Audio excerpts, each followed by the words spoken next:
Hello, my friends. I'm Rick, and this is your seat at the table, and welcome to the 1,000th video of the channel. It makes 1,000 videos. Some are crap, some are good, a lot in between. Maybe it's me. I'm noticing a little bit of a glitch in my system right now because the camera is running, but it seems like it's lagging just a hair. I've downloaded. I mean, I've turned the computer off and restarted it. I've done as much as I can. This is becoming a more frequent problem, and I don't know if it's related to the laptop itself or if it's the broadcast, because I use XSplit Broadcaster to do these videos. It's the first one I came across, and I've become passively familiar with it. It's free too. That helps. Anyway, I should have did this video last weekend when I was doing other videos, and it didn't really dawn on me until I hit 999 videos that I thought, ooh, maybe, just maybe, I ought to do something special just for the video, or just for the fact that we're hitting a milestone. And as milestones go, we've also hit about 850 subscribers. That puts us 150 short of 1,000. Which it's at that point, YouTube's already unlocking some features and things for the channel that go with being monetized. So I've got no illusions about it, about having any kind of money coming out of this channel of significant. I'm grateful. I've got a few people that are donating money to via the Buy Me a Cup of Coffee site. Very grateful for those guys. As you can tell, like I said, I bought this laptop when we got that first round of stimulus money a couple of years ago. So this laptop's over 2 years old, and it was only a $400 model at the time. So it sees a lot of mileage. I probably put 8 or 10 hours in average on every day on it. I have Norton or whatever the hell it is. I had McAfee, and then I got cheesed off at McAfee. Then I went over to Norton, and I don't like Norton. And unfortunately, I don't know. I got to figure out a way to get out of Norton and get into something else before they try to hit me up with another $100 damn bill for another month, because I don't know how great it is for protecting your stuff. I've heard mixed results about it. Not happy with it. I was annoyed by McAfee. I don't like it when they just automatically assume you want you want their service and they take your money, even when you tell them no, that you do not want automatic deductions or whatever. I hate that. I do not like companies having a finger into my bank account. Because of that, I don't keep a whole lot of money. Even if I had a lot of money, I probably wouldn't keep very much in the bank account. Not where these ass clowns can just tap at will. No, I don't like that. So it is I guess I'm too poor to really know what it's like to have a couple grand in the bank at any given time. But I consider myself well off if I got more than 100 in there. I got less than that now, and I got the van insurance that should have come out yesterday. So hopefully they did, and it gotten taken care of. So basically, at the end of the day, this channel started roughly 6 years ago, late 2016, right? So we might be going on 7 years now. And there's an adjacent channel as well called History Revisited that I started about the same time, but then I just never got any traction with it, and I didn't devote a lot to it until recently. I'm just basically using it as a place for me to bitch about things about the world that just drives me crazy. I love my wife, I do, but I don't have a lot of stimulating conversation at home. I don't have any. I'm just being, aside from YouTube and my interaction with you guys, I don't have friends. I haven't had friends in years. The last good friend I had, we parted ways in 2016, and he lives up in northwestern Iowa, and it's 2.5 hour drive up there. And he went and got married a few years ago, and marriage changes your life, and he's about 20 years younger than me too, so he has a completely different life ahead of him, and so things have kind of drifted apart, and that is what it is. And as you hear me gripe about it all the time, my job kind of screws with me. I don't have any regular hours. I can't really depend on going to events and things like that, although I'm beginning to really want to find a way to make that happen, because I'm getting tired of being disconnected on a personal level with my hobby. I mean, I really miss a lot of things. And that said, I came out of a very dark dark place in my life. I made some really bad mistakes, which led me to some other bad mistakes, which led me to being honest, which cost me a lot. Sometimes honesty, they say honesty is the best policy, and it is, but this is America. In the modern 2023 era, same thing 20 years ago. Honesty more often will get you further than or dishonesty gets you further than honesty in America. And that's a shame, right? That's a shame. Anyhow, I came back, uh, came home, and my dad had passed away. My mom had been really sick. This is why I came home. I was trying to get things fixed up with my wife and I. We had some issues, and she had we gave up the apartment after dad passed away, and mom she moved up to look after mom as best she could until her epilepsy got to the point where she lost her job too. So 2016 was a very bad year, and I spent about 4 months sleeping in a car, and that was because I didn't want to add yet more burden to the situation at my mom's house. It was also because I'd changed jobs and I started working for the guy I work for now. And at the time, I was doing exhaust hoods, cleaning exhaust hoods for restaurants and school and nursing homes and wherever you got a commercial kitchen, they have to legally have a licensed outfit or a professional outfit clean those things on a regular basis. To meet both the fire codes and their insurance obligations. Anyway, it's a nasty job. It's a hard job in that there's a lot of wax on, wax off because you're polishing and scraping and you're using industrial chemicals to strip grease off the walls and the equipment. You're trying your level best not to wreck the restaurant in the process. There's so many things that can go wrong, and then you're dependent on your coworker. You work as a two-man crew, so if your coworker decides they don't want to show up for work, or they're sick, or they want to F off and they don't want to do anything, you end up carrying or not working at all. And so when the driver for Emma's grease truck decided he was done and decided to retire, that's when I went over to the truck because I'm by myself in the truck and I'm dependent on me. So if something goes south, other than mechanically speaking, I'm not generally handicapped by needing to have a more than one person with me. That makes my life a bit easier, but it's still a very screwed up schedule. I worked yesterday about 11 hours and got home around 6:30 last night. 6:30 in the morning. No, yeah, it was about 6:30, and 6:30 about 6 o'clock when I got home. So I went to work 6:30 in the morning, so about 11 and a half hours. And then today I'll leave here around 11 a.m. and probably get home around 8 or 9 tonight, depending on how things go. And then I'm off until Monday. And like I said, the truck's going into the shop in a week, hopefully next week, which is screwing with me trying to figure out how to schedule stuff for next week. I don't want to call customers that I have to call right back and say, I'm sorry, but we're going to have to delay we're going to push back your service. But I have plenty of places where I don't have to call them. I can just show up and do it. And so those are the jobs I'm trying to get arranged in my schedule next week. So when the truck goes to the shop, they've ordered a replacement manual transmission. They figured it'd take about a week for it to show up. And then it supposedly only take a couple days to swap out for the new one. So I'm hoping on that. The last time they told me a couple of days, it turned into 8 days. And I have to be prepared for that too. Anyhow, so the wife and we found ourselves in an awkward spot, and I borrowed some money. I saved a bunch of money because I was working 15, 16-hour days with Emmett, and then Mom needed to go to chemo. Sometimes she was going to the doctors every day, every other day. And sometimes it would be for 25 minutes. Sometimes it would be for 4 hours. And I needed to have, and Brenda, my wife, was dealing with the epilepsy issue. And she was also having to go to get on disability. She had to go do some hoops. But it only took her about 6 months to get disability. But she was diagnosed with epilepsy at the age of 5.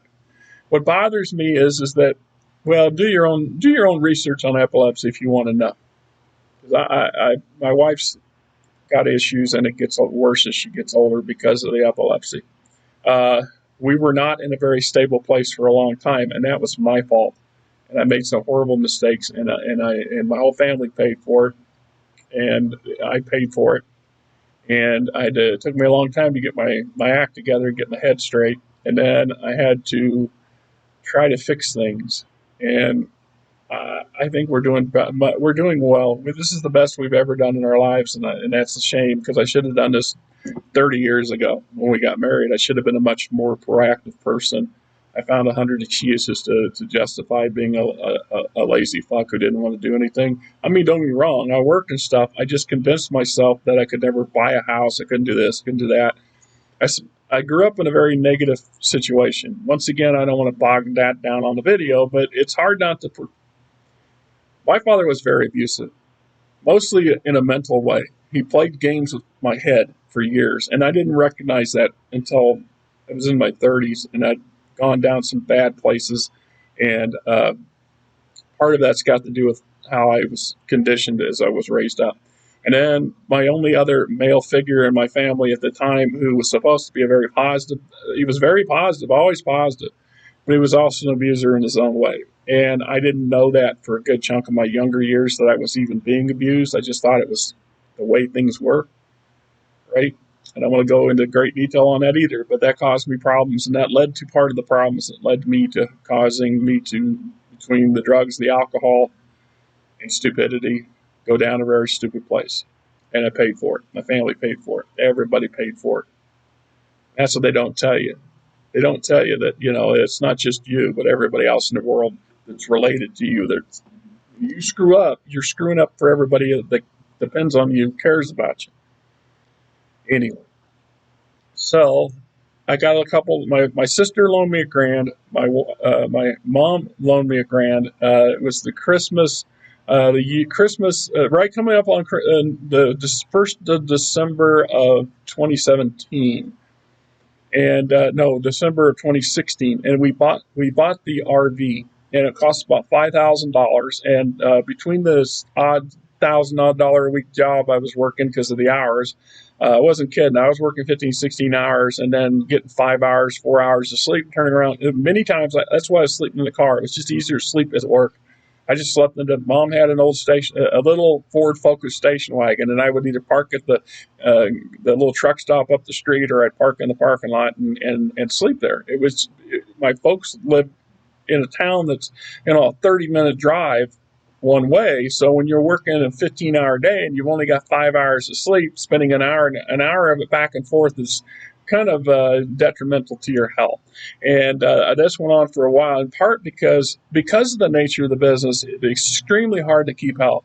We hire a lot of people. We go through an average of 3 or 4 people a month, and they work one day, they work a week. Sometimes they don't even get past the initial introduction, the intro to the company and shit. They come in for a couple hours, watch some videos, they get paid for that, and then they never come back, right? And that makes it very hard. And the other side is a lot of the people that my boss has to hire is because good quality, normal people don't like this kind of line of work.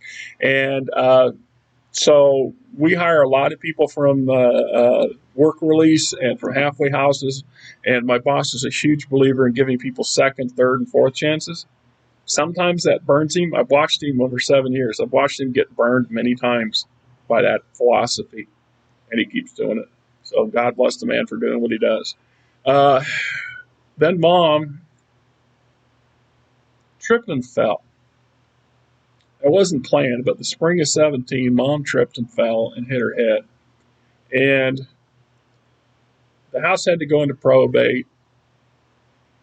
Brenda moved into the RV with me full time. So did Squeaky.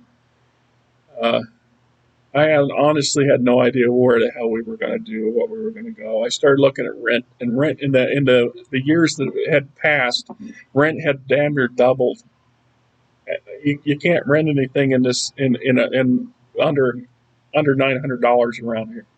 It just seems like, and that's some of the worst locations, the worst places to live. And with my wife and her epilepsy, and she's a little country girl. She's not very savvy when it comes to not streetwise. She's kind of naive in a lot of ways, and she's aggressive in other ways, and the epilepsy pushes her, and her medication messes with her. So I needed her to have a fairly safe place to stay, to live. That RV was horrible. It was not a good environment for her. I was under extreme stress, and she was too. She never talked about it because I don't think she understood it as much as I do. She's not the talkative person like I am. So we spent better part of 2 years in that RV before we was able to get this house. And a lot's changed since then, obviously. I think we're at 5 years, coming up on 5 years in this house. And there are days, right? I mean, in the 5 years since we bought the house, I've had to replace the furnace. That was almost $4,000 last year, and it's going to be another 2 years paying for that. That's $180 a month. I wasn't paying a year ago, and we had to have our plumbing snaked out the other day, and the guy come back with a little bit of mud on the end of his snake, and that's suggesting that one of the old pipes down there is rusted through. It's either rusted through or broke. It's not completely collapsed because our toilet still functions. He was able to free up the clog, but the inevitable fact is I have a broken pipe. And because I live in a house with a slab, the only serious downside of a slab in any way is the fact that your plumbing is under the damn slab. And so they'll have to have somebody. I'll have to figure out how to pay for this. And I ain't kidding when I say I put 50. I had a 51-hour check last Friday. So I put in freaking 11 hours of overtime. And when I work my job, I'm likely to tie up 16 hours of a day. I might work 11 or 12 of that 16, but then there'll be these little gaps of an hour or two here and here. There's just nothing to do, and I can't in good conscience sit there and charge that to my boss. So I drive back here and come in the house for a few hours and piddle around, maybe get some lunch, that kind of stuff. So at the end of the day, my whole day shot, and which causes its own issues. So we got this thing with the plumbing. I don't know how the fuck we're fixing it. Meanwhile, like I said, my laptop's been developing some quirks that's becoming noticeable. Like right now, there's a little slight fuzz to the video quality of what's being produced, and that's wasn't that way a week ago. And it's not every time I do it. I've tried and restarted this video 4 times trying to get it to clear up a little bit. It's tracking a little better because it was lagging even worse before. So $300 or $400 for a new laptop, I don't have it. My wife had to have surgery back in the spring on her knee, and we've got about $2,000 worth of medical bills that Medicare didn't cover, and we can't afford regular insurance for her. I can't afford insurance for myself. I mean, I have this very screwed up shit that goes through the local community or local county hospital. So I've got health care of a sort, but there's still issues with it. It's like, so in her case, I don't know, right? I'm trying to pay those bills. We also ended up owing the IRS a couple $100 because we transitioned. I finally paid my child support off back in the spring. Thank God, because that's $600 a month. It just got absorbed by the frickin' all the excess bills that's come up. And so my van's going to be paid off in about 5 or 6 months, and which means it's 5 years. We've had it for 5 years. We bought it the spring we moved in here. So it's going to need to be replaced too. We've been real fortunate. It's got a lot of mechanical problems, but it's held up. It continues to run. I don't drive as much as I used to, in part because I only live 3 blocks from my job. So that makes a big difference. I'm not logging, 200 miles, 300 miles a week on my damn van like I was when we was living in Mitchellville and driving back and forth to town and shit, let alone driving that RV back and forth. Oof, that damn thing was expensive. And so in this late fall, early winter of 16, when I got the RV set up, and I realized I could get a hotspot, and I think it was costing me $100 a month I did it. There's somewhere in there is a video on how I set up all this crap. And if you go look at the first, I don't 300 or 400 videos, a couple hundred videos of my channel, it was shot from that RV. It was either shot in the RV or on my cell phone in my work truck. That's one of the main reasons that I really want to get that subscriber base in, because that YouTube changed their policy that said to limit on-site video. So you used to be able to do a video on your cell phone and upload it directly to YouTube while you were shooting the video. And you can, from my knowledge, you can still do that as long as your subscriptions are above 1,000. And that's my goal, is to get to that point where I can be in the field and do videos. If I had the money, I've been really considering about buying an iPad, a pad of some kind, a notepad of some kind that I can take with me and do videos and stuff in the truck. But that's money. Money I don't have. Money I need to replace this damn laptop with.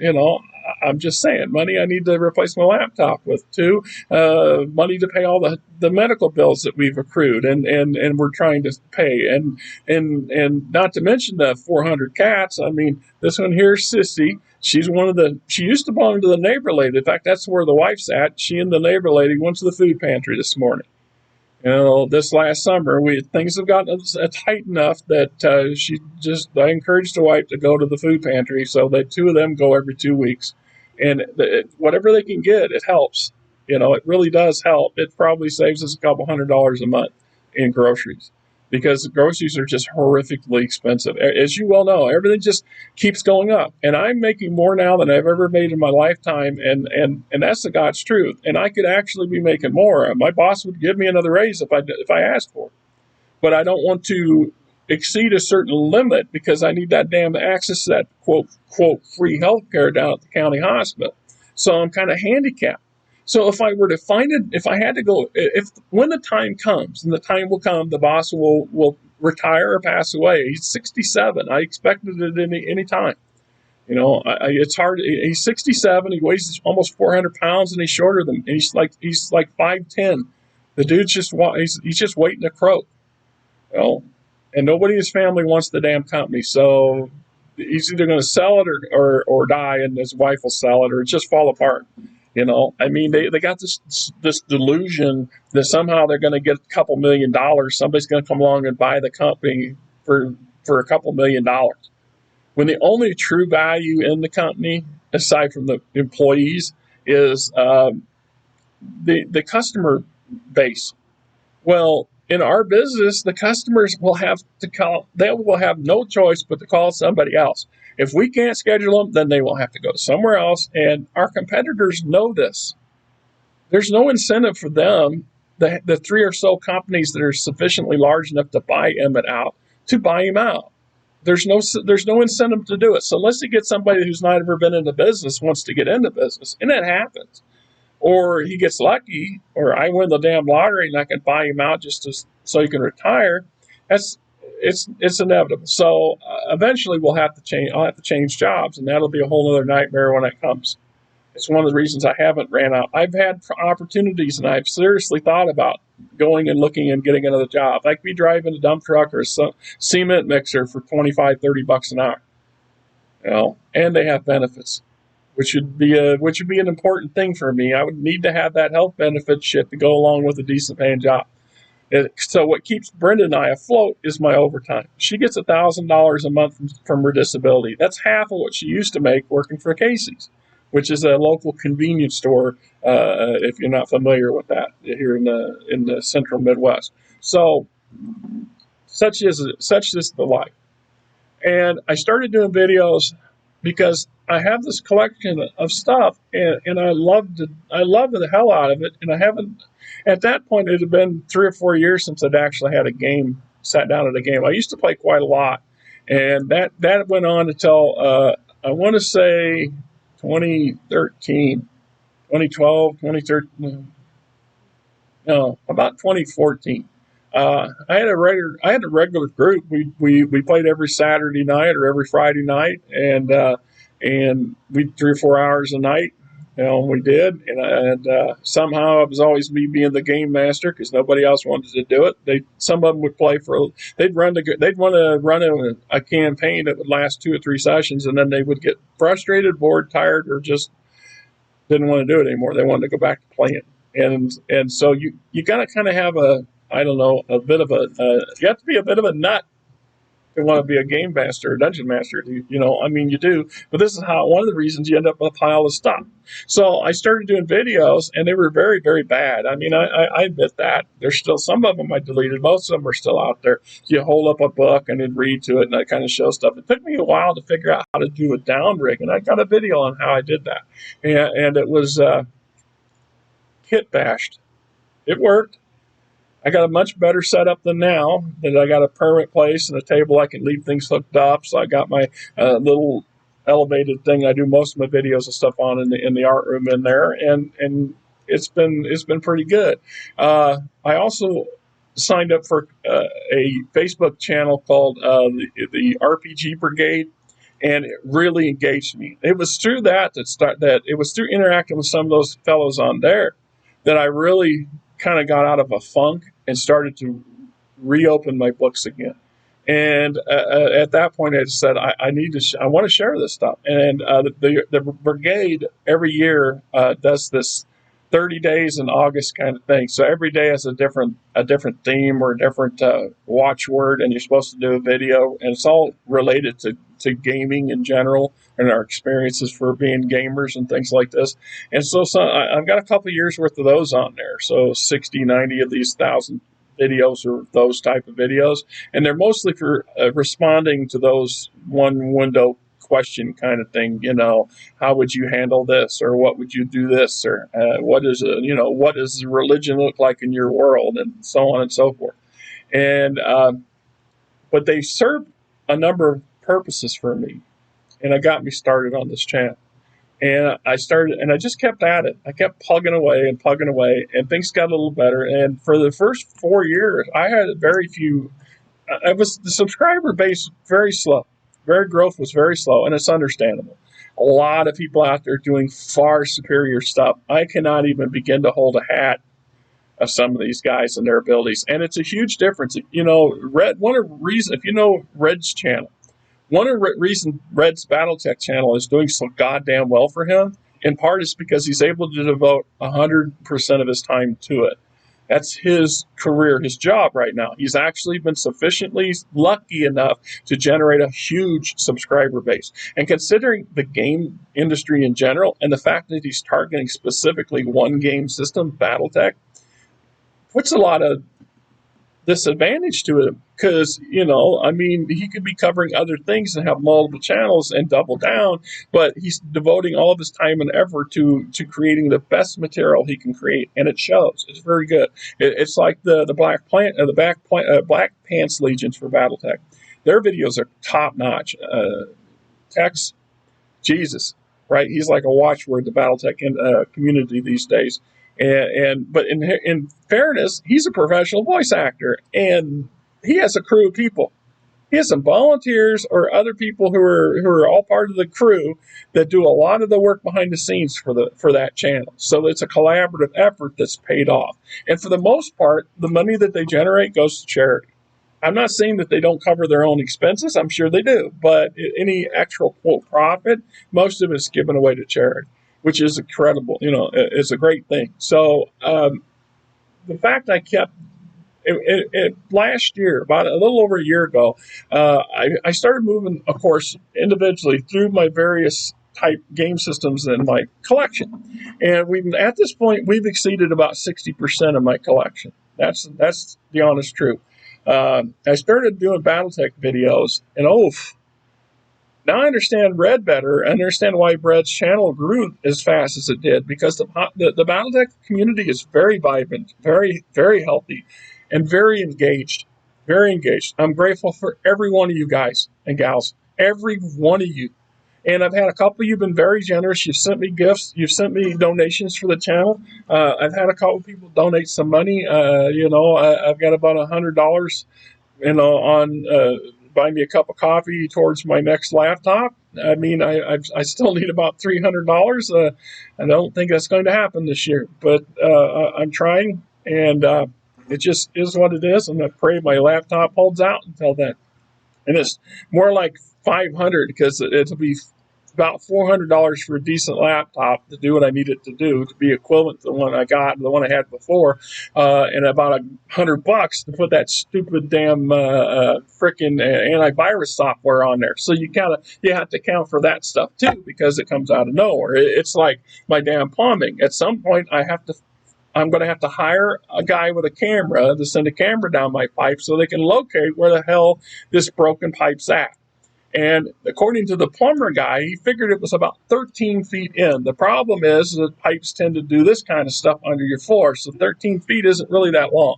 Now, when you start, and then my house is tiny. This is 800 square feet. This living room, from what my corner of it, another 2/3 over here is the rest, a quarter of the house is the living room. So right over here is the kitchen, and it's small. Behind the kitchen is the utility room. The utility room is literally 11 feet by 5 or 6 feet. And it has the furnace, the water heater, the washer and dryer in there, and a bunch of cabinets and racks for stuff and things like that. There's also a back door back there that you can't open all the way because of the way the dryer's positioned, and the plumbing rig. This place was built in the 50s, so things are different, and sometimes they don't accommodate things as well. So ideally, I need a camera guy to send a camera down my pipe to figure out exactly where this broke pipe is. Ideally, if I could afford it, I would just have all the pipes down there replaced because it's PVC. I mean, the iron pipes that we have, they're robust pipes, but they're 70 years old. So anything under the ground down there, it's probably shot or going to be shot. So if you're going to go through the hassle, the only other scenario to that would be, though, is to try to save money and out of desperation. It's going to cost about $300-400. Once again, $300 to get a camera to look on my damn sewer line to see what's broke, or $400 to buy to replace my laptop. And I spend 8-10 hours a day on my damn laptop. This thing's crucial to me. It's literally the second most important thing, and maybe the third most important thing in my life. Maybe fourth, maybe not quite. Frankie and the cats are probably a little higher in my laptop, but still, it's going to be a very hard time to replace if it goes completely out. I don't know what the hell I'm going to do. I still have my old laptop, but it had quirks too, and it also doesn't have security software. So even if I wanted to use it, I would have to drop another $100 on it to get it protected, and then I'm almost right back to where I started at.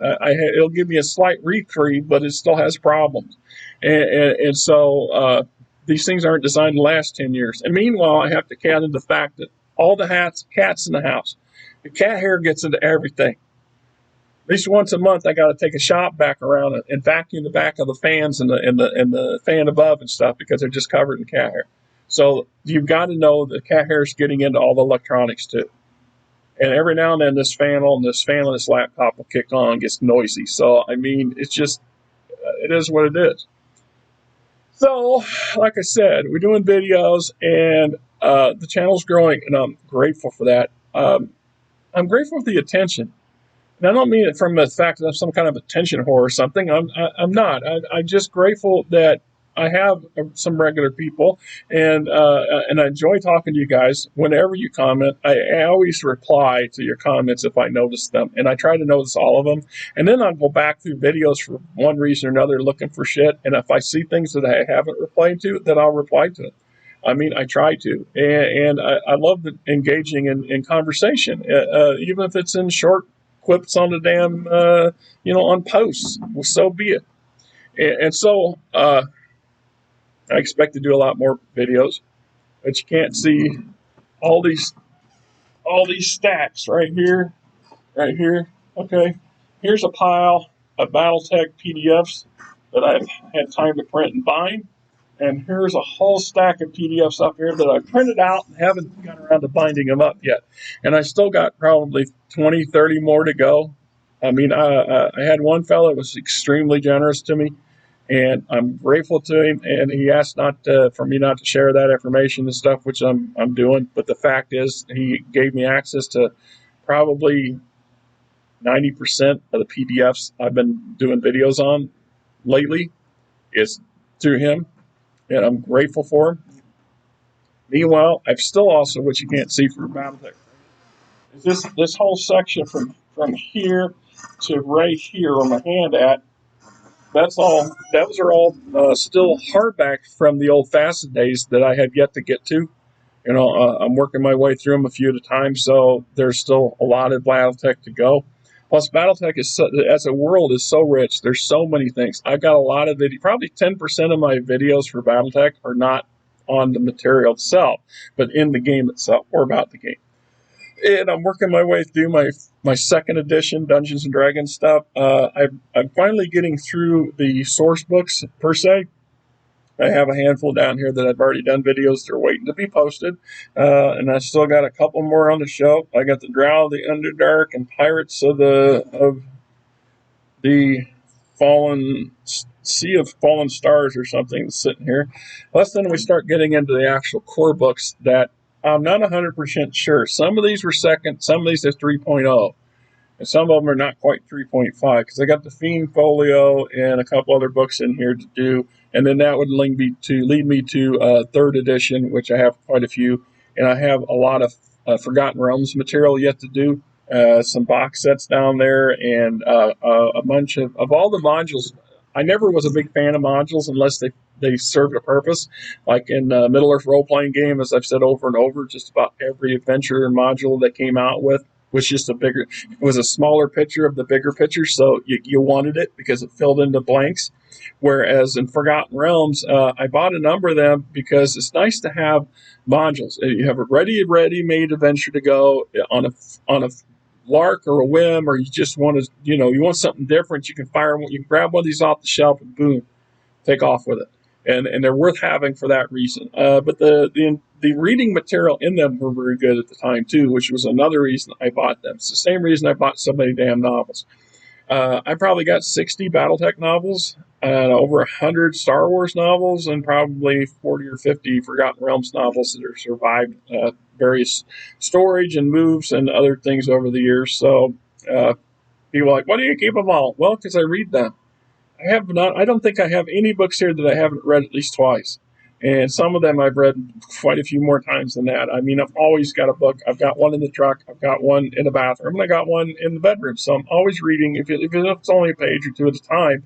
And then I'm adding the source books and the game books. So I'm trying to reread these things as I go. And so that was another incentive to do these videos, was to give me a chance to do that. And to open up books that I hadn't opened in 30, 40 damn years and explore them, rediscover them.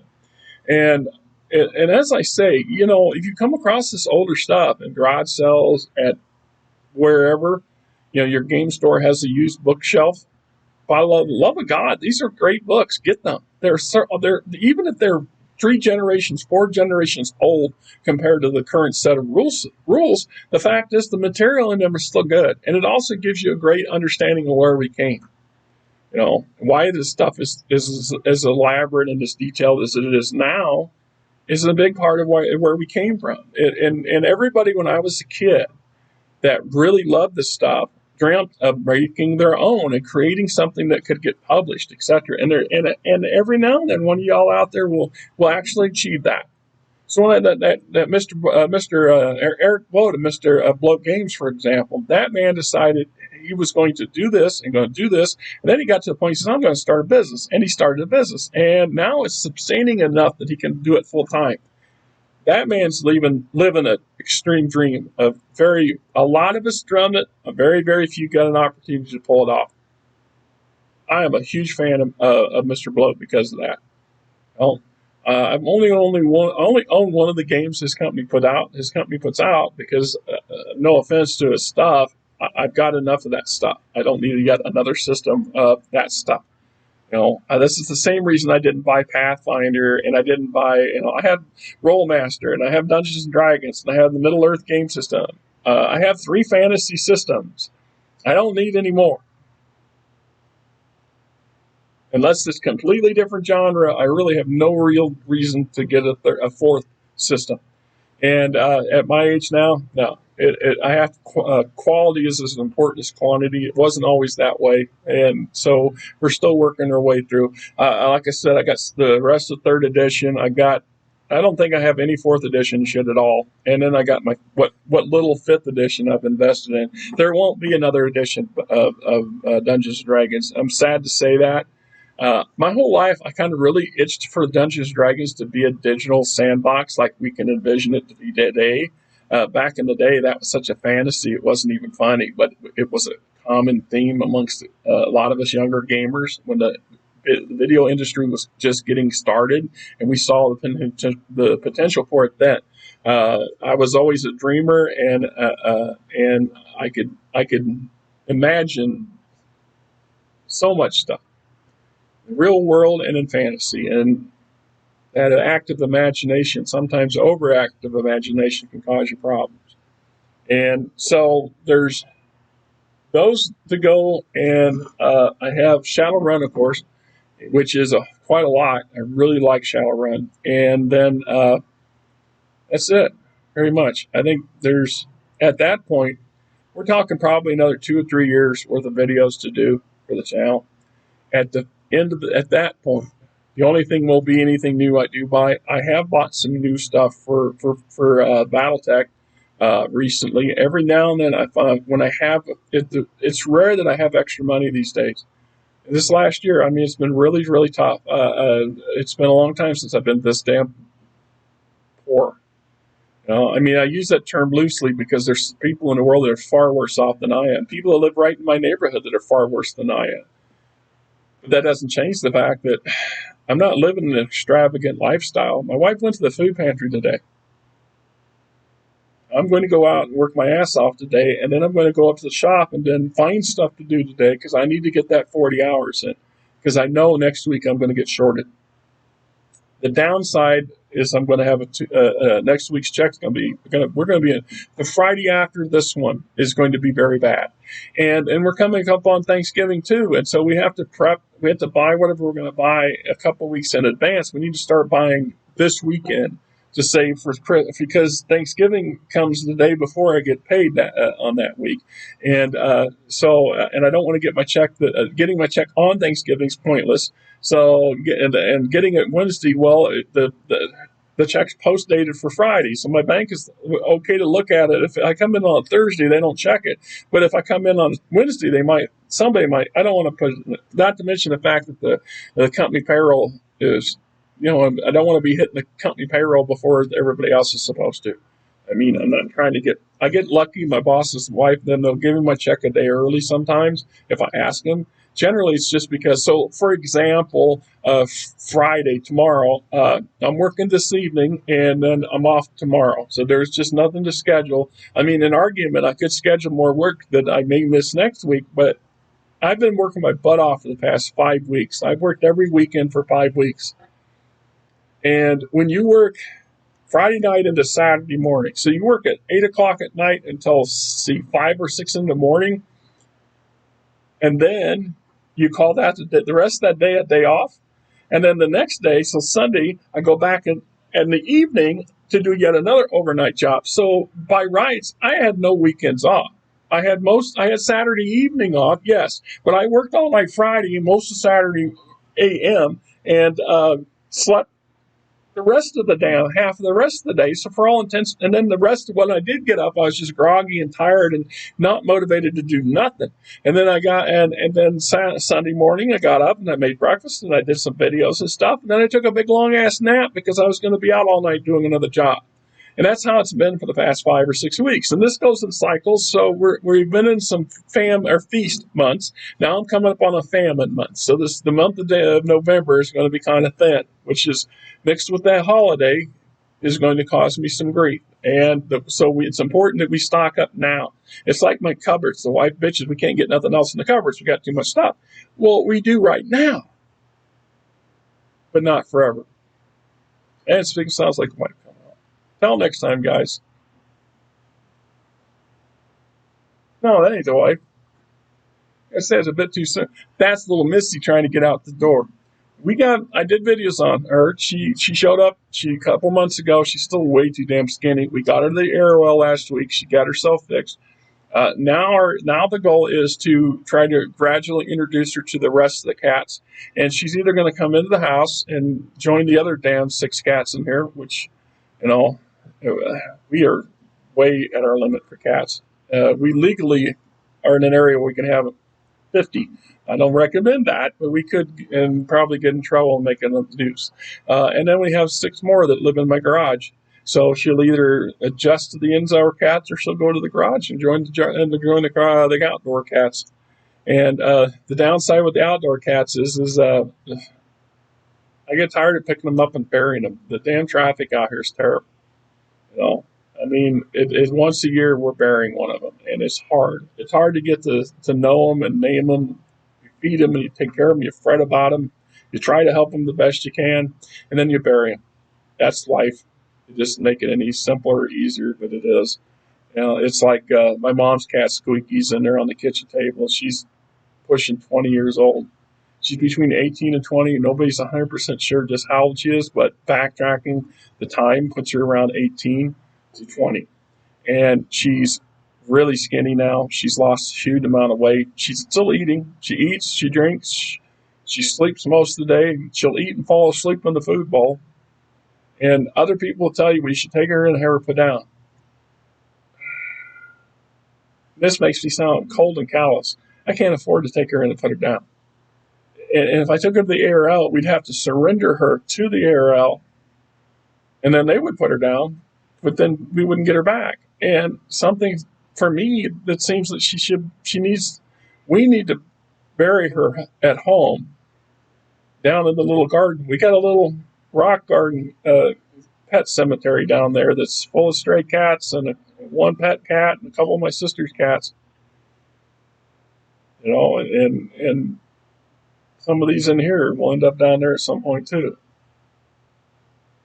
And, you know, I worry about that shit. It's like some of them are young, they're very young, and I worry that they're going to outlive me, and then what they're going to do? Right? What's my wife going to do if she outlives me? And I sure, you know, I don't try not to think about that shit too much. Mortality gets to you the older you get. So we have lots of videos yet to go, lots of material. There are lots of subjects that I have touched on and not expanded on that I would dearly love to do. So, I mean, just Battletech alone, there's so many pivotal little punky brush fires that take place throughout the history of the game that impact the story as it goes. That's one of the things that I've really liked about Battletech. It's linear.